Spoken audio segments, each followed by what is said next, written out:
Let's go back to Downing Street and join Victoria again.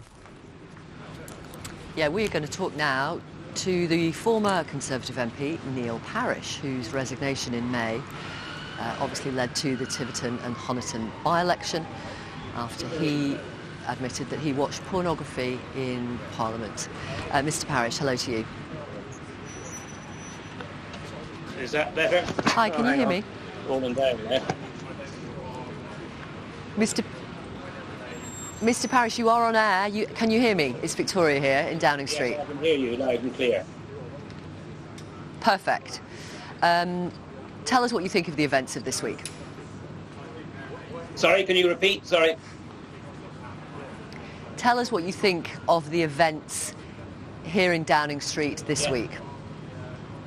Well, I think it's quite extraordinary, and of course the events, the final shootout when Boris actually fired Michael Gove before Michael Gove had a chance to resign was sort of the final end. So I think, Boris did a good job. This is why we really must pull ourselves together. How much do you think the scandal about you looking at pornography in Parliament contributed to what we've seen in the last few days? Yeah, my behaviour was very bad, and I've apologised and I've resigned. So I think what it did do is I don't think so much, it didn't help what I did, but I think what it did do, of course, it sparked the by-election. And, I plead guilty for what I did and I was very wrong, but I went cleanly and I left the party to get on with it. The trouble was with the by-election, it became a complete referendum about Boris. Boris has to come cleaner. Then the following morning, he sent out Dominic Raab. That's what partly finished Boris in the end, it was a complete saga of extracting the truth from him. And when you've extracted the truth, you see, you're not sure you've got the whole truth. That's the trouble.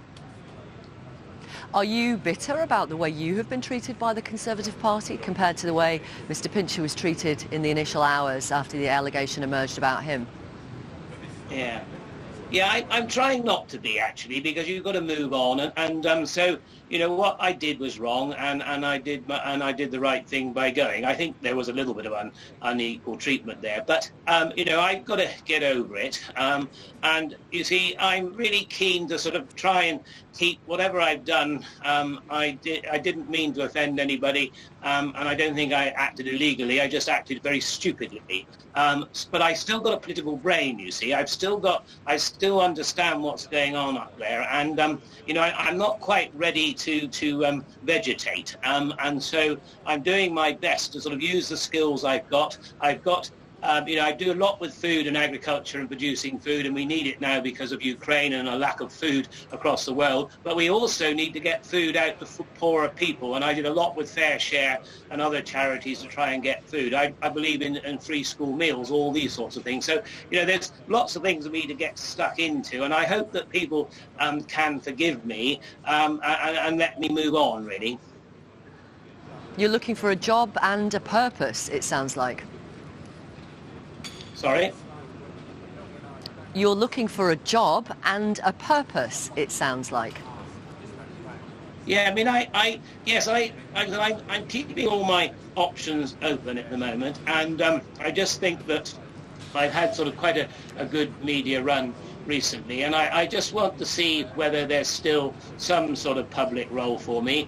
You have to be very careful when you have, when you have really destroyed your reputation and you've brought others into disrepute. So, I'm not, like I said, I'm not trying to run before I can walk, but neither, you see, my method of life is always to try and get back on the horse when you've fallen off and move on. And so, I'm asking for forgiveness, and I am looking for something to keep my brain alive and also to be able to use the good stuff I've got and the good stuff I've done over the years, which I have. I did a very good job as chairman of the Select Committee. I was a good constituency MP, so I don't want to let that all go completely to waste. And you just feel, you see, when you leave in such a hurry from Parliament, that it's sort of unfinished business, really. But I've just got to let time settle and see where it all goes.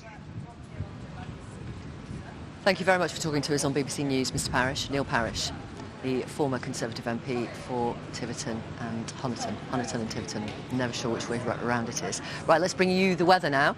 Here's Nick. Hi, Nick. Hi Victoria, 26 degrees Celsius in London where you are at the moment, 24 in Cardiff, 25 in